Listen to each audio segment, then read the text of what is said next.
You're listening to the Post-Apocalyptic Media Podcast.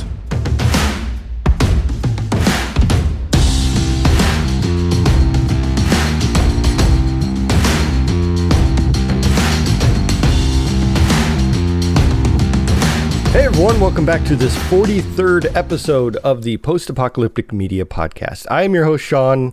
I am the senior editor at post-apocalyptic.com, and it's getting cooler outside. Or at least here it is, which means it's fall, and fall means it's time to sit inside and watch TV for 3 months, right? Is that what happens? No. It's a good time. It's kind of, it's a good time for TV and movies. There's a lot of things coming out, a lot of great TV shows, that are starting up, especially around October. So probably, next month.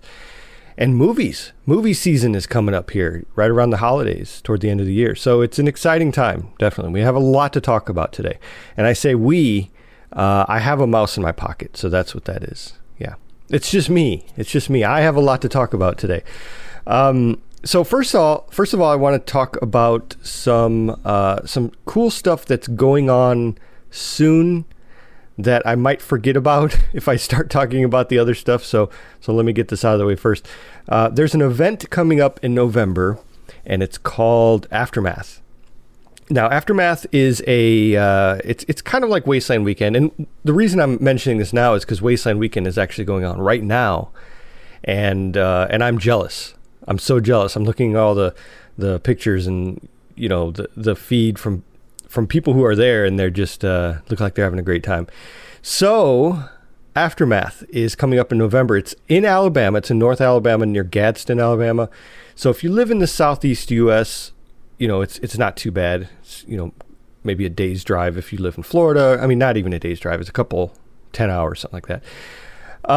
But a lot of people come from Florida. A lot of people come from just the entire kind of East Coast area, even, Midwest.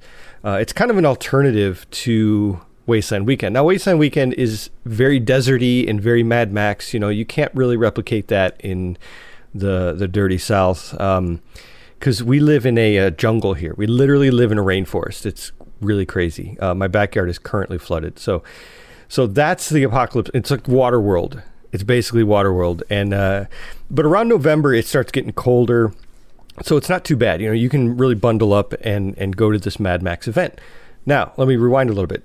Aftermath is a thing I started in 2017, and then I handed it off to my buddy Frank, and he's the one who owns the land anyway. So I said, this would be great for you if you want to do this. And so he took it over, and he's done just a phenomenal job with it since then. They have events all year round on his property, but Aftermath is kind of the big one, and it's not a LARP. Some people they actually say it's not a LARP in the sign, which is funny because a lot of people think it might be a LARP. It's not live action role playing, although you can role play there. It's kind of like Wasteland Weekend. You can role play there if you want to, but it's basically dressing up, bringing Mad Max cars, and just having a good time. There's live music.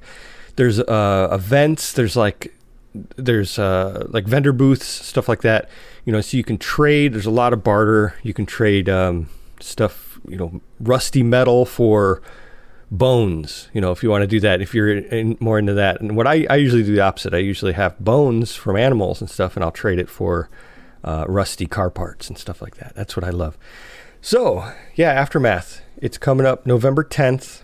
And the reason I mention it is because I've decided I'm going to go. I haven't been there in 2 years. Last year, of course, was the pandemic. And then the year before that, I didn't go because I went to Wasteland Weekend instead. And I say instead, like they're months apart, but, my budget was gone after Wasteland Weekend. So it's kind of an alternative. Like I said, it's an alternative for those of us in this area, in the East Coast, Southeast U.S., who want to, dress up in post-apocalyptic gear and just have fun with friends. So it's pretty cool. And you can check it out at aftermathevent.com. Again, I started it, but I have no affiliation with it now. It's completely handed off to someone else. And so I'm not, I don't make any money if you buy a ticket, but it's fun. It'd be cool to see some people there. I'm going to be there. And I'm going to try to bring as many of my cars as I can. I have a septic tank, which is you've probably seen it on the website. It's like this old 84 Nissan pickup truck that's just been completely destroyed and then rebuilt.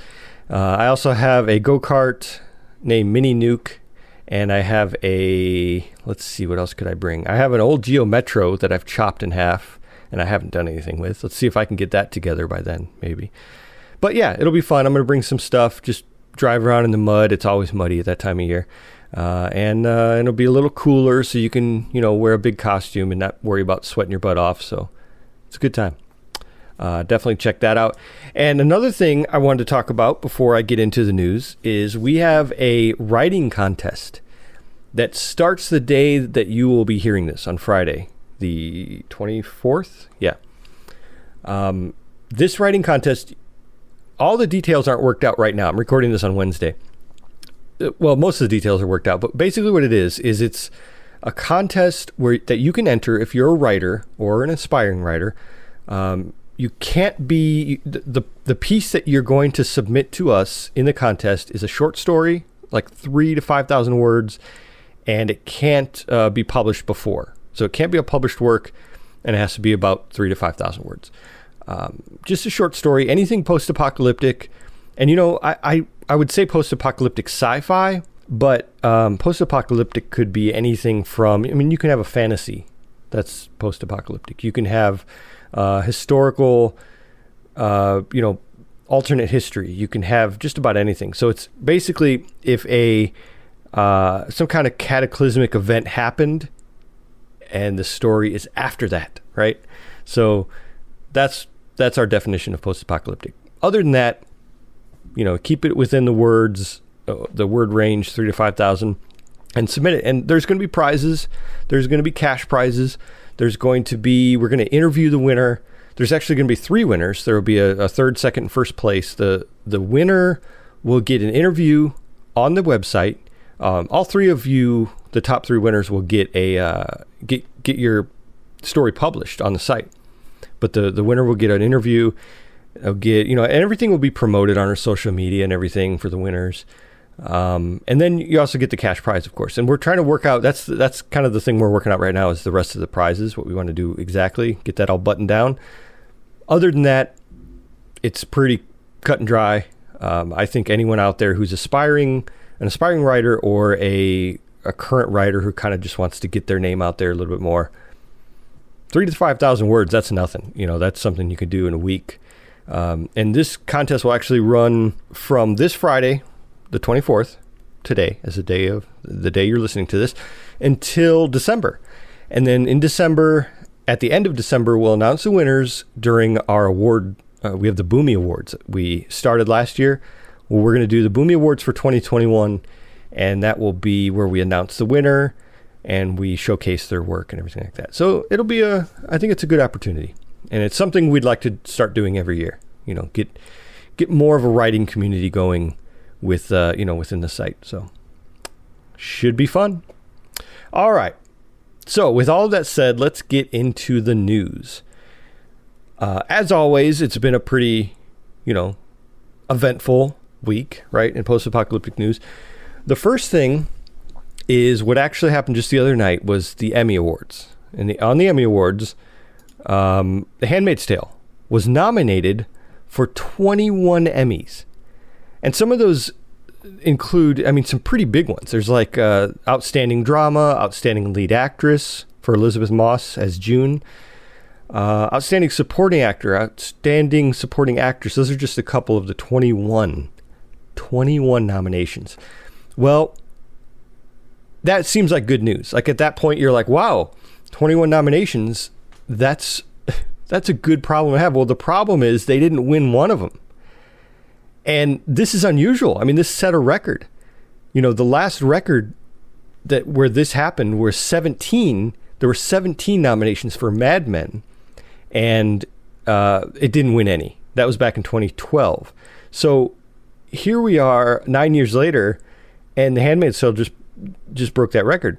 It's sad. It's a little, it's embarrassing for The Handmaid's Tale folks, but the interesting thing here is the reaction on the internet, as it usually is. The internet collectively likes to rise up when their favorite things don't win awards when they should or when they think they should. So Stephanie wrote an article about this, and she's kind of asking the question, like, did they deserve to get nominated for 21 awards and lose every single one of them? It's not normal. So what's going on here? So she's kind of like saying, asking the question, what's going on here? And then she also showcases a lot of the responses on Reddit, on Twitter. And as we all know, Reddit and Twitter are full of people with no opinions at all about anything. No, that's not true at all. Everyone has an opinion on Reddit and Twitter and Facebook. And so she wrote down a bunch of these responses, and they're really good. I mean, you have both sides of the coin here. You have people who say, like, it's a travesty that this happened. Like, how could this possibly happen? It's an ironic thing that this show is about, a dystopian society. And here we are in this, this thing where, I don't know. And then the other side of that coin is, well, they got nominated for 21 awards. Like, that's good. Like, why don't we just look at that part of it? Like, of course they have good writing and to be able to even be nominated. So, I mean, there's, silver lining, glass half full kind of thing. But other people are saying it deserved it. Like, it deserved to lose all of those because they're basically winning the nominations or achieving the nominations based on what the show used to be. And now the show isn't good anymore. And that's why they lost. I don't know. I honestly watched the first couple episodes of season 4. I think, I don't know. My wife watches it, and I think I watched 1 or 2 of them with her, and I just couldn't get back into it. I watched the other 3 seasons, and I don't know. I like those, but I couldn't get into the 4th season. And they are going to have a 5th season that they've already promised, even after this. So it'll be interesting to see where that goes. Maybe, I mean, I'm sure they're already done filming season 5, or at least, well into it. So I wonder if they'll make any changes for season 5 in lieu of this development. All right, now let's get into some better news. A little bit exciting news here. Apple TV Plus is absolutely killing it this year. We have C, which I am enjoying. I'm all caught up in that. Great show. I said it last episode. I'm really enjoying it. I really think that if you like Game of Thrones, if you like Raised by Wolves, The 100, you like the kind of tribal post-apocalyptic stuff, you will really like C. It's great. The only problem I have with it is it's really dark. And I don't mean dark as in, like, it's dark, and that's a good thing, but it's dark visually. Nobody has any lights on. I mean, that's actually one thing I noticed is they don't have torches. So, and I probably mentioned that last episode, but they don't have torches, which makes sense. They're all blind. Everyone in the show is blind. So they don't really need torches. They have fire for heat. But anyway, super dark show. Turn your brightness up if you're going to watch it, and then you'll be able to see what's going on. But anyway, tangent. Apple TV Plus has C. Apple TV Plus is also getting Finch, which is the Tom Hanks movie about where he's a guy, he's like an inventor, and he invents a robot to take care of his dog in the apocalypse because his character is dying. So he says, you know what? I'm in this warehouse. I guess it's like some kind of robotics warehouse, surviving the end of the world. And my dog, he met this dog named Goodyear, and he loves this dog. And he says, I'm going to make something that's going to take care of the dog. So they released the trailer for it. So we finally get to see visuals. We get to see moving visuals for this movie. I mean, it took a long time for us to even see a photo from it. And that just happened like last month, I think. And then they released the trailer or the poster the week before last, or week before this. And then they released the trailer. So it's like, oh, okay. We didn't get anything for a while. Now you're just piling on us. But I welcome it. Some things I took away from the trailer. It looks like the visuals are great. The apocalypse looks great. Tom Hanks's character He's like this old guy. I mean, Tom Hanks is old now. It's hard to admit, but he's an old guy now. He's this old guy, and he has this kind of spacesuit jumpsuit on, and the robot that he creates is named Jeff, that's a good robot name, right? Jeff the robot.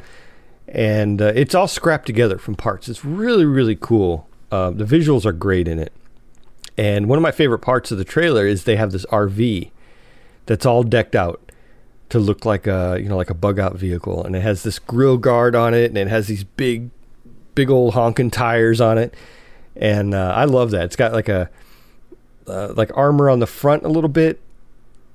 But other than that, it has armor on the back too. It looks like I'm looking at a picture of it. But it's an RV, it's just something that they're living in while they're traveling across the country. So the movie is kind of part, buddy film, because we have Tom and his robot buddy, which we've seen in Castaway, I mean, he had the volleyball in Castaway, so he's no stranger to this type of acting. And then, so we have the buddy film part, and then we also have the part where they're traveling across the country. So it's a road trip movie. It's also a dog movie because the dog's in it, and the dog it has some humor, like quirky, kind of wacky dad joke humor. It seems like, which, hey, I'm all about that. But it might not appeal to everyone, is what I'm saying. It looks good. I'm definitely going to watch it. It comes out November 5th on Apple TV Plus. That trailer, check it out, because I wrote a little article about it. It looks like a good trailer. Looks like something to be able to tell if you want to check out the movie or not on November 5th. And the third thing that Apple TV Plus has coming out today, actually, September 24th, is a show called Foundation. Now, the Foundation is based on an Isaac Asimov trilogy from the 40s and 50s. Great trilogy. I read it years and years and years ago. I don't even remember, I think I read it when I was so young I didn't even know what was going on. It's a really advanced story. But it's a lot, it's kind of, you might question, is it post-apocalyptic? Why would we cover it on the site? Should we cover it on the site?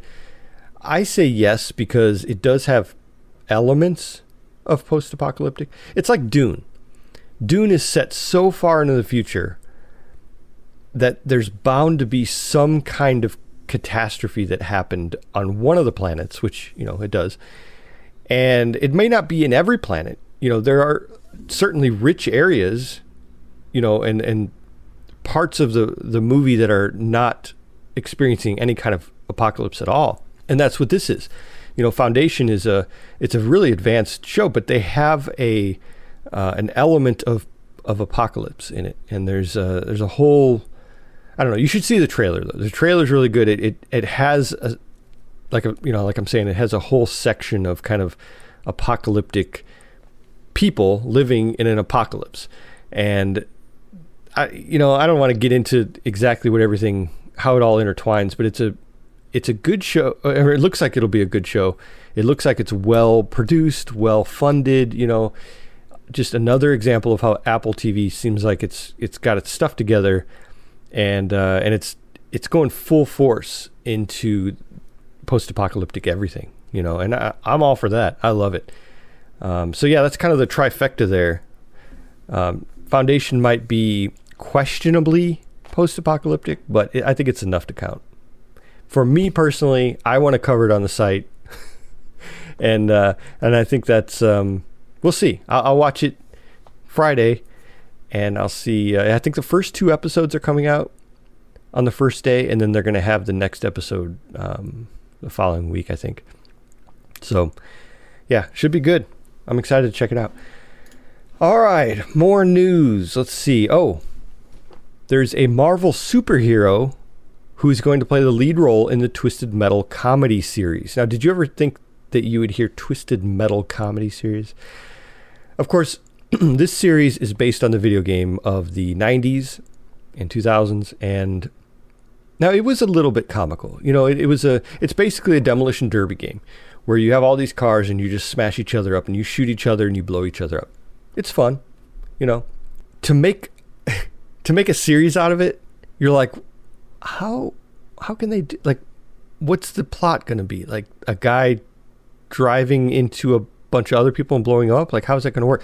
Well, they have a whole plot about this character, John Doe, who is going to be played by Anthony Mackey. He was Falcon and the Winter Soldier. He starred in that. That's where you might know him from. But he's playing John Doe in Twisted Metal.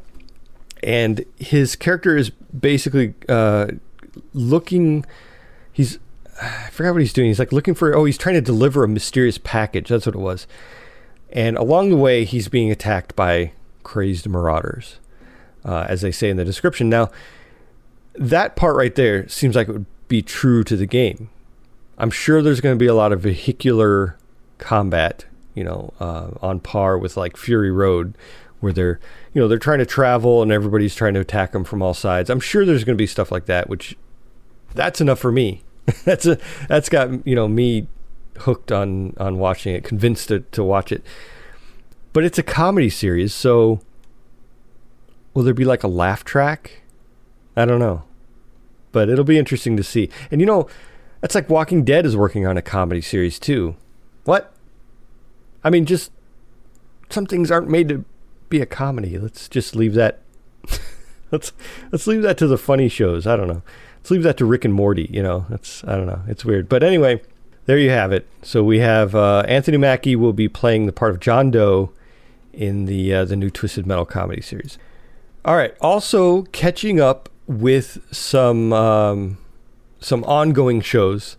I told you about C, which I'm really enjoying. Why the Last Man? We talked about that. Bill and I got on this show and talked about it extensively last episode. Well, they just did episode 4, and then I think episode 5 is coming out today, Friday. So they're moving right along. I have not caught up with this one. Like, I've been watching C, but I have not caught up with this one. It's kind of a little bit lower on my priority list, but I will catch up with it. I can't start a show and really just not finish it. I don't know. It's the way I am, but this one I'll definitely be catching up on. I don't want to talk about any spoilers or anything. That's why, it's not a big deal that I haven't seen it. But if anyone out there is checking it out, watching it, and they're really enjoying it, leave a comment. Let me know how you like it, if you do like it or not. I've heard mixed reviews. Bill did a written review article about it here on the site, and he seems to really enjoy it. So you've seen Bill. We was on the show last week. Honest guy, I would definitely, I'd listen to I would take what he says about this show and listen to his review. It looks like it's developing well, the show is. So, all right. And of course, the last show that I've been catching up on and religiously been watching every week is The Walking Dead. We've been doing a separate podcast for that these last couple of weeks, and it's been working out well. Actually, more people watch that podcast than watch this podcast, which tells me that that there's an audience for spoilerific reviews of the latest episode. Now, what I do is on I'm so used to saying Apple TV Plus. On AMC Plus, they release the latest episode a week earlier than everyone else gets to see it on regular AMC. So it's a little, I don't know, it's a little weird, like writing about the latest thing that happens in a episode that a lot of people aren't seeing yet. The majority of people don't have AMC Plus, from what I can tell. When I go on Twitter, it seems like most people aren't talking about the very latest episode. And on this one, it's episode 6. But what I'll be doing is reviewing that in a separate podcast. After I record this one, I'll record the, just spoilers everywhere where I'll get to talk about it. But let me just leave you with this one thing. That episode was by far my favorite of the season so far. We're only 6 episodes in, by far. And it might even be my favorite episode of the last few seasons.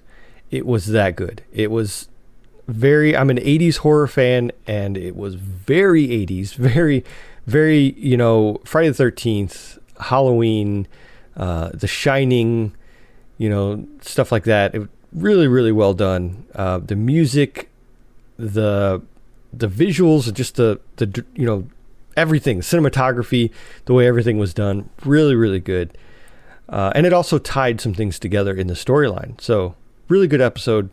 So watch for that complete review to be released the same day as this. Now, if you haven't seen the episode yet, I would say hold off maybe until you see it, because it does have a lot of spoilers. I mean, I pretty much am going to go through every single thing that happened. Like when I do my write-up, I go through every single thing that happened to the different groups, and it's just full of spoilers. So it's not really meant to be something that you read or listen to or watch before seeing the episode. So just a warning there. Keep that in mind. But that will do it for this episode. It's been a fun one. I just love the fact that there's so much new stuff coming out every week, and I get to talk about it. It's fun. So I will see you next week. But until then, stay alive out there and always be ready for the big one. Bye-bye.